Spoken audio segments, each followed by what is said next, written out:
Thank you very much for coming. We're about to have a community discussion that was billed as a Q&A, but then we thought about it and we realized we had absolutely no answers. If you're in my Montserrat, I can see you leaving. Don't do it. So, this is as good as that was. Do we have another round of applause? I think so.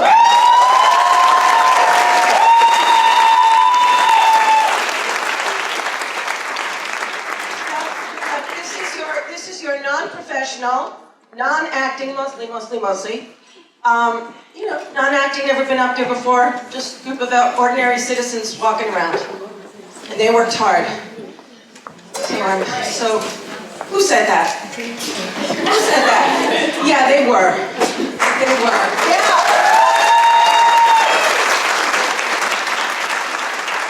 So, we hope you'll stay for this community discussion. I'm going to come up for a minute and, Troy, want to join me? This is my friend Troy Thompson.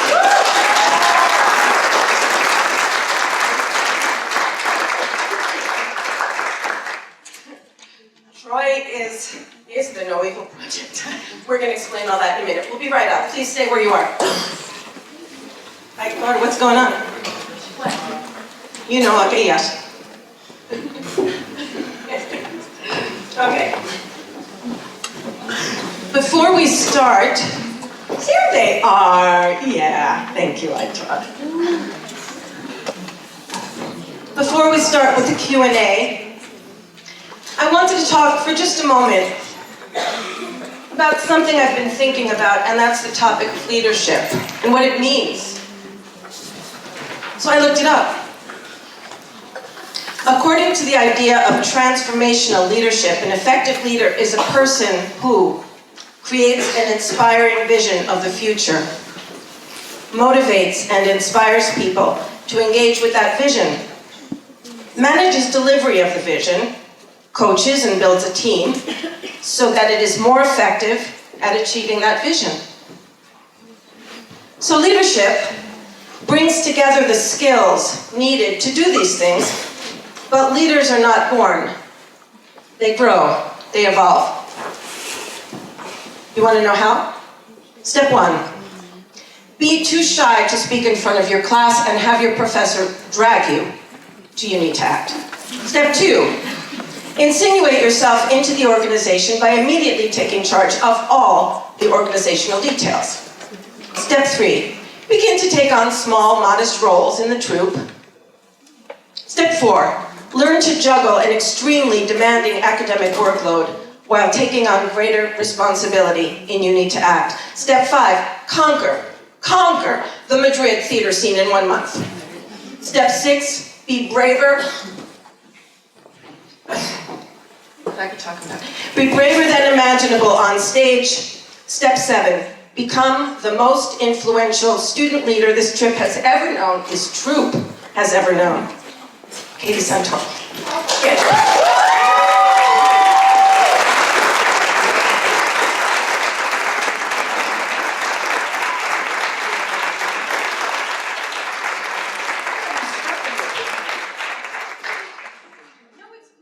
Katie, I decide these things. So this is the first leadership award, Leadership and Excellence, to Katie Santoro for her exemplary leadership and ability to inspire greatness in her team, and a little something that we hope will help her in her adventures in the Peace Corps next year.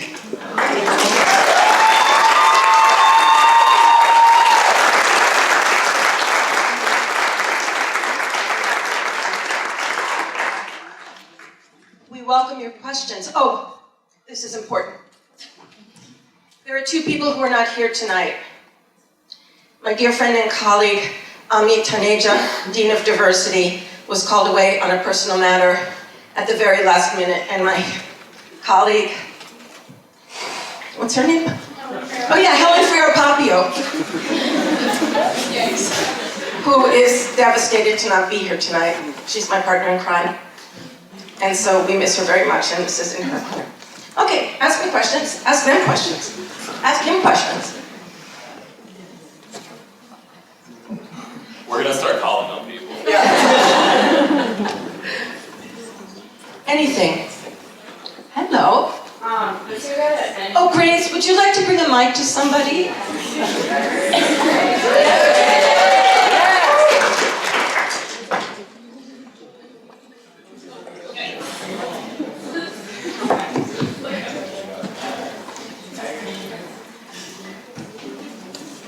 This can go to anyone who acted. What was the most important part to you in the play, and why? Or like, what was the part of the play that spoke to you the most? Actors? Yeah. So I played the role of a peer mentor. My name is Jackie Alvarez. I'm a junior. And we wrote the play ourselves. We wrote the script, and in brainstorming, we thought of our own stories. And I could say that for many of us, we thought that the peer mentor was a Latina. She was a first-generation student, and I think that it reflects some of us and our true life experiences here at the college, and that's what's most important. I felt like I played my role, and I felt like it was actually me. So that was very, very special, and Marisol, which did an amazing job.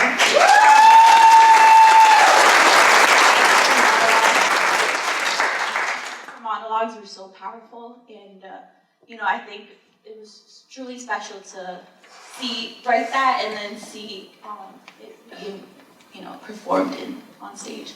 So it's truly special, and we hope, like the goal at the end was to be able to have many people connect with the stories that we chose to portray tonight. So I think that's something that was very special for me.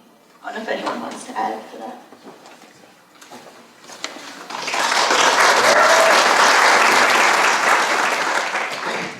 I also just wanted to add, besides all that, that we had the great fortune of, or Prof. Lokos did, of meeting Troy and getting us connected with the No Evil Project. If you didn't read about it already, you didn't see anything about it in the foyer. Troy does this really awesome art project, and we were lucky enough to meet with him, and those were the slides that you were seeing at the beginning of the show before we started, and obviously during the show, when me and my other media classmates, gossip about, real people. We were including a lot of things that we hear for real on campus and in our lives, and unfortunately we had to say some really nasty things about some people we think are doing really awesome stuff, as you see at the end. But Troy has brought this awesome message to us about how, these labels exist out in the world, and people are more than what they first appear to be. And that was important for us to represent too.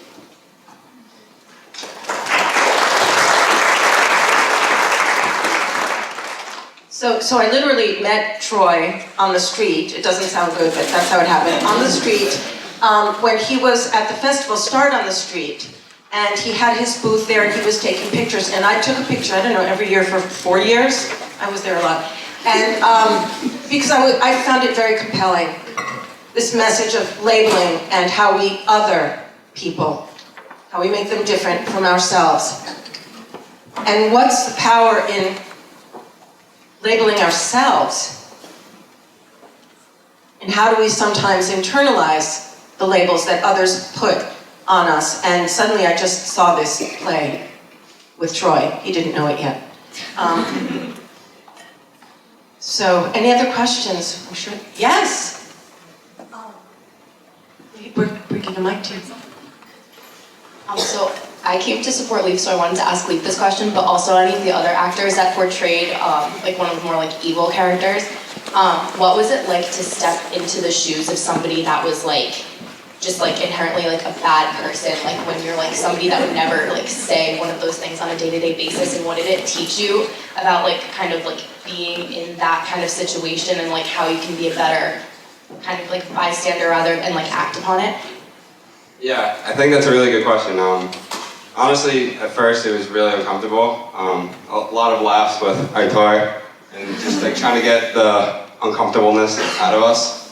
But it really just taught me who I am as a person, and like I would never actually say those type of things in a meaningful, like in a harsh way to someone, because like Prof said, like she was my Montserrat professor, and she's been she's been with me through all of it, and I can't thank her enough, and she's the one who brought me into this, and yes, I was in uncomfortable roles, but at the end of the day, I had to play the bad guy, yeah, but I can't thank her enough because this play just taught me so much. I want to hear from Jake about that.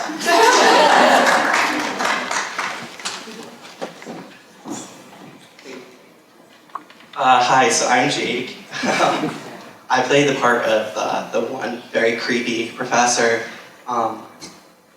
I did theater in high school a little bit, had some decent roles, but this was by far one of the hardest roles I've ever had to portray. It was very difficult for me to get into that state of mind, because like I'm not that kind of person, I hope you all know. That was very, very difficult, and it took a lot of just like trying to think about times that I've been uncomfortable with people, trying to think about other times when my friends have told me how they've been made uncomfortable by other people, and try to like, remember, it's not you, you have to be creepy, do it. And it was really, really hard for me. I really only had a breakthrough until this afternoon. I really only had a breakthrough when this afternoon, Prof. Lokos worked with me a bit on that, and that definitely helped. She was really able to get me there, and I'm very, very thankful for that. I'm glad that I never have to do that again. You have other questions? It's fun.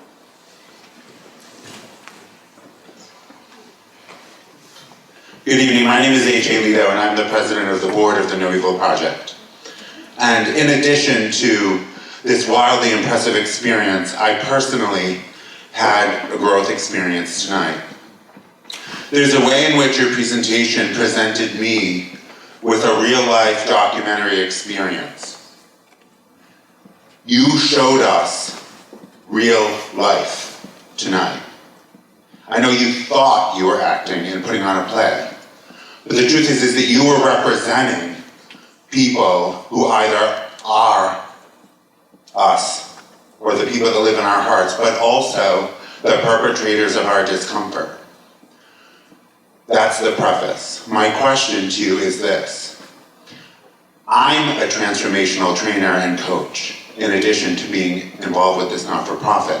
My question to you as actors, and I don't want to hear from all of you, but I would love to talk to each of you, is how has your life up-leveled as a result of this experience? And particularly, are there any of you who learned that you experience, or you are the demonstrator of some of the nuances that creates evil, or discourse, or division in our community?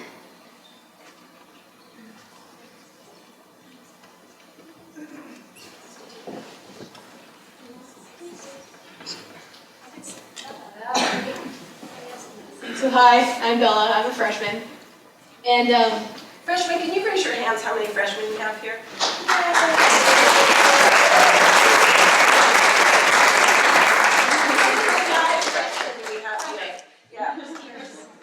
yeah, that's me.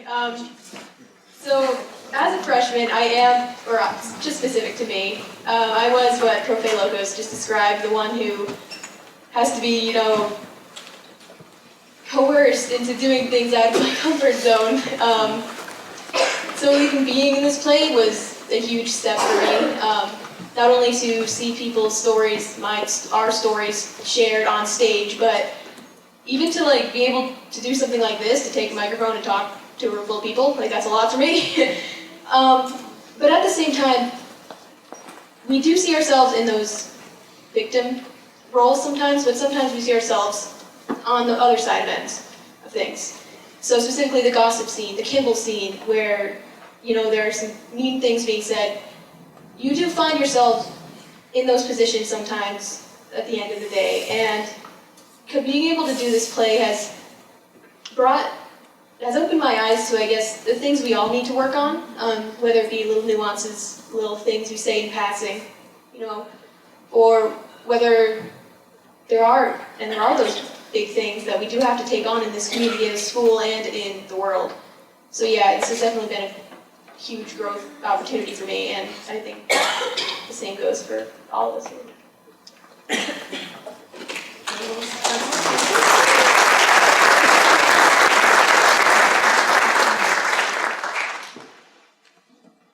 I could just add, sorry, I talk a lot. You know, we start this project in the fall, like the first thing when we come back, we start brainstorming because we write the whole show, we direct the whole show, produce the whole show, are in the whole show. And so it's a lot of work to do all that, obviously. And so I want to say, you know, a lot of times you're out and about on campus in the world and you feel like maybe you're the only one you know, or the few people you know that are experiencing these things that eat away at you, and you feel like you have no space to communicate that frustration or that pain.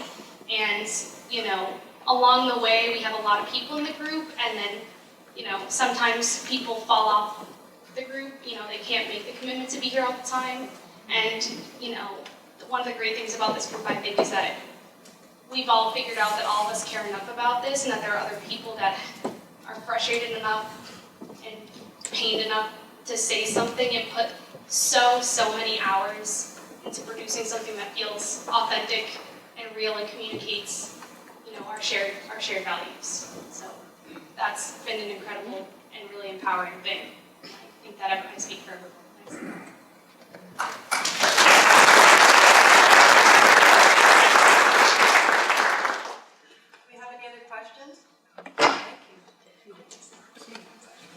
What was the inspiration for the name of the play? Because I heard it mentioned by Tora that one time, but it was kind of like in a negative way, and then I heard it in the song as well, so I was just wondering about that.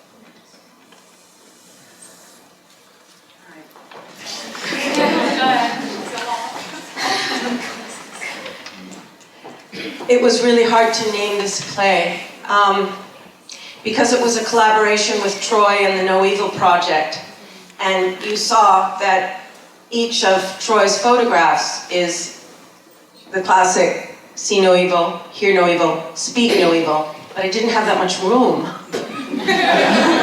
So I just was thinking and thinking and thinking, and Eyes Wide Shut came to me, and then I don't know, Close Your Eyes, and I wasn't entirely happy with it.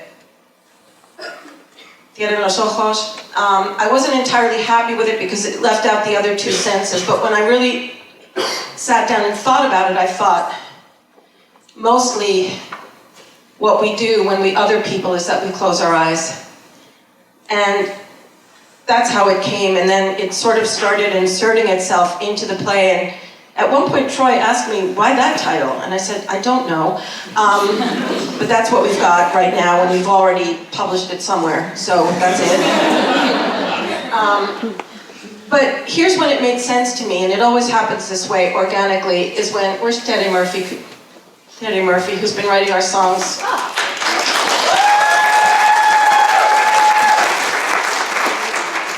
Teddy, what are the last two verses of the chorus? We can close our eyes So that our hearts can guide. We can close our eyes so that our hearts can guide. And then I thought, oh yeah, it's the perfect title. So, because of Terry. So that's how the title came into being, and that's how the title evolved. And obviously it's about the fact that we want you to open your eyes. And we always like to end these plays. These are difficult topics. We don't like talking about them, do we? They're so hard, they're so complex, they're so not black and white. And we're all involved on one level. We're all bystanders or perpetrators or victims or a little bit of both at the same time. And we like to end these with something constructive and hopeful. So thanks to Terry's song, we were able to do that. We're very happy about it. Any other questions? Oh my God, who's that? That is Archie.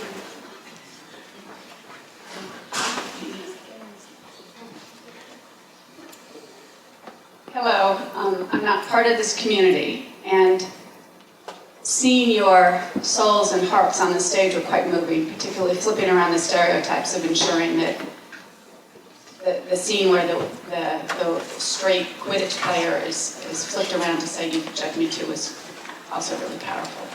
My question to you is people in this institution where a lot of very difficult things were raised about treatment that you all have experienced, these are your authentic voices. What is your sense of how this will ripple through this institution in order to promote some change and more acceptance and less labeling and more forgiveness of yourselves, but also for the institution to perhaps change and amend so that these conversations won't be as painful several years from now if there was another group of students who came forward and were writing their own script? Great question. Who wants to take it? Grace, you've got the mic. I think maybe you should take it. Okay. But come up and put the mic there. Okay. I'm Grace. I did the lights and the sound effects and the slideshow.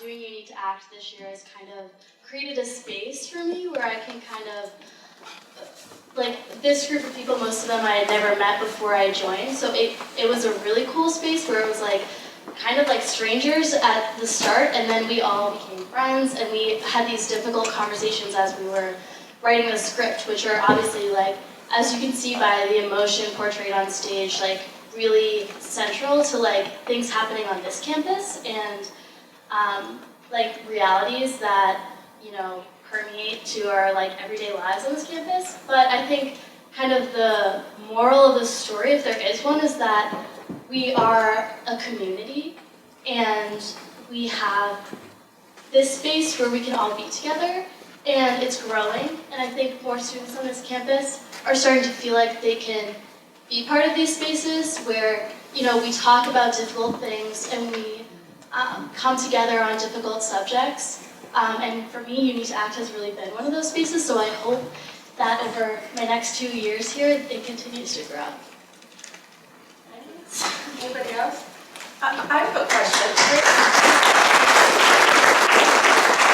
I have a question because, as I said, we really only have one person from the theater department, and that's Rebecca, who helps us so much. Yeah.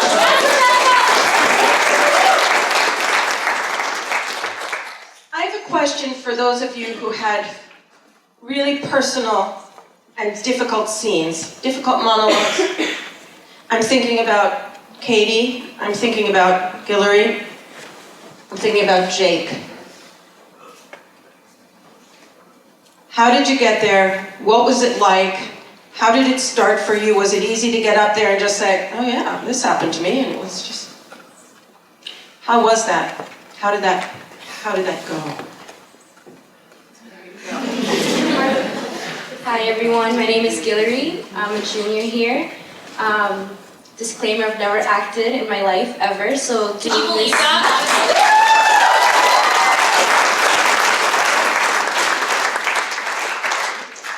As you can see, doing this monologue was very personal because, as we have mentioned, you know, we write based on our experiences, and you know, as much as I love Holy Cross, you know, not everything is perfect.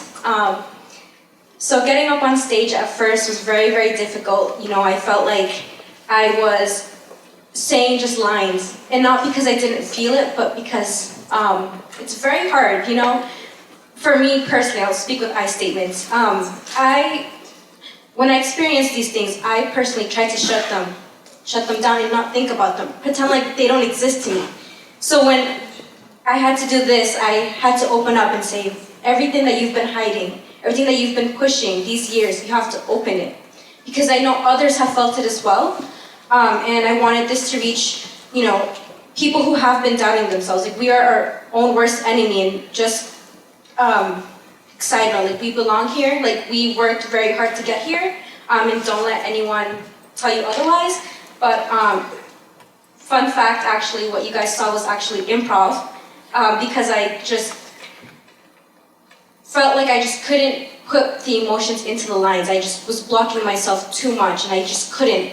I just felt like nothing was coming out right until Rebecca and Professor Lokos, they were coaching me, and they just said, you know what? when you do this, just say anything and everything that comes to your mind. And that's when I really, as you guys saw, like opened up, and I felt very vulnerable, which is what was entirely what I was trying to avoid, because that feeling is like really scary, especially when you're up on the stage when something you've never done before in front of all of you guys. But definitely taught me to open up and talk about it, because as we saw from the peer mentor scene, like I'm not the only one. We are not the only ones either, so we should talk about it more, advocate for each other, and make the change here at Holy Cross. Really take power of those labels, as Jackie was saying. So yeah, that was my experience. It was a very hard one, but one of the most rewarding here at Holy Cross.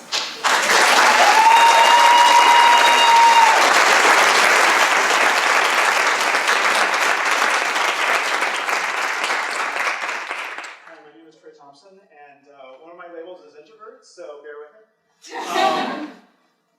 So they came to me from the following, saying, hey, we want to do a play about your project. I started the No Evil project in 2011, and as a way, kind of in response to all this us versus them with race, religion, and politics. And since that time, I've photographed over 8,000 people.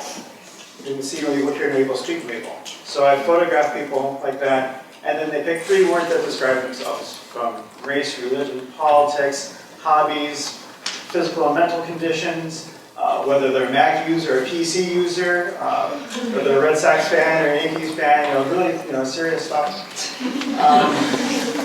Controversial. And the idea of turning this, and then we write a good deed to show that they're not evil. And what I like about it is that it's introspective. If you talk to people and you say, well, you're not supposed to say this anymore, you're supposed to say this instead, and you don't get a dialogue. But if you have people think about what their own labels are, you start thinking about how you want to label, what labels you want to make public, because everything does carry something, stereotypes that go along with it. And you start thinking about how other people labeled you, or mislabeled you. And that leads to you thinking about how you label other people. And with the project, you can see the different labels, and you get to pick 3 of them, because a person looking at your labels, maybe they don't relate to one of your labels, but they relate to something else. So maybe you seem really different from them because it's one thing, but wait a second, we work on the same, like the same sports team, or we work in the same organization or something like that. And people that are very different find that commonality. And so we've done this, at festivals, colleges, high schools, companies, all over the place now. And so coming up with a play, seeing a play that was really integrated, they said they wanted to do a play about it. I'm like, okay, I have no clue how that's going to work. And I kind of, stood back and let them run with it. And I saw it for the first time in its entirety yesterday, and I was completely blown away. The way they were able to take their own personal stories and weave in a lot of the themes of my project, and really make it realistic. So many times you see things like this, and it's just kind of over the head, kind of, this is bad. But there's so much nuance, and it's so personal stories, and they're intertwined and complicated, which is what life is. What these things are, and it is uncomfortable. But it's important that we can get along and see each other as a community. So that's why I love this kind of thing, and seeing that they did put themselves out here, and we're uncomfortable, and made you uncomfortable at some points too, I'm sure. But that lets us have conversations, and hopefully more that come from this, and more conversations, and things can change.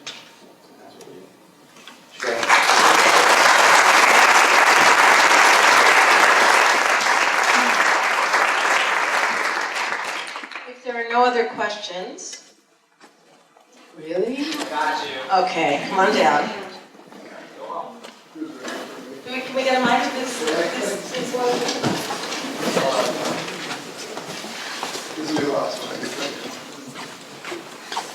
I guess what would you say to the people who delegitimize these experiences, the experiences like, Hillary, you speak about those who write articles about a pride flag that was magically taken away by a wind, or believing that Buddhism, or like writing a swastika sign on a bathroom, it's just a joke, or drunk people. I guess what would you say to those people who look at that experience with that professor and say, that can never happen, or that doesn't happen? Is anybody, not to you, just Hillary.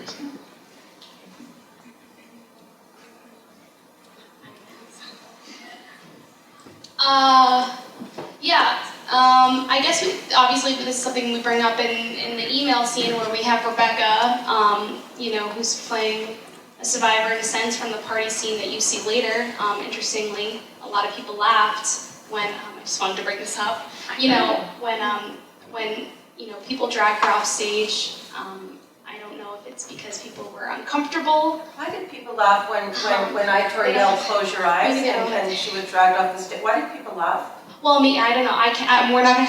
People don't have to answer that. But maybe it's because you're uncomfortable, or it seems funny. Maybe it's over exaggerated. There's maybe a lot of different reasons why people laugh. That was something really interesting for all of us because we saw it as something really awful. But I think maybe in some ways that's not that makes someone a bad person, but it's a little bit representative maybe of how people react, and something we tried to portray in the email scene where. There are some people who, get mad, but there are also a lot of people who would rather take a step back and not deal with the problem because it's not about them, it's not about anyone they know, it's too overwhelming. And that's fair in some senses because it can be a lot to deal with.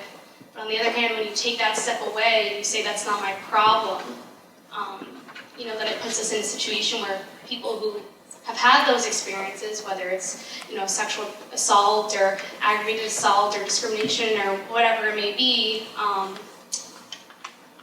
there's a lot of reasons why that happens to people, and it affects a lot of people, and so it's important that even if you feel like it's not your own experience, that something we were trying to communicate is that it matters to all of us. So I don't know if that makes sense. It's hot. It's late. I have a 9 o'clock class tomorrow. So I sincerely want to thank you from the bottom of my heart for coming. We are happy to continue the conversation or just say hello or give you a hug in the lobby. In a couple of minutes, moms and dads, if you're here and you want pictures of your wonderful offspring. Wonderful. Children, adult children. If you would like photos of your adult children, we will stand now and take them, and then we will meet you in the lobby if you'd like. Thank you so much for coming.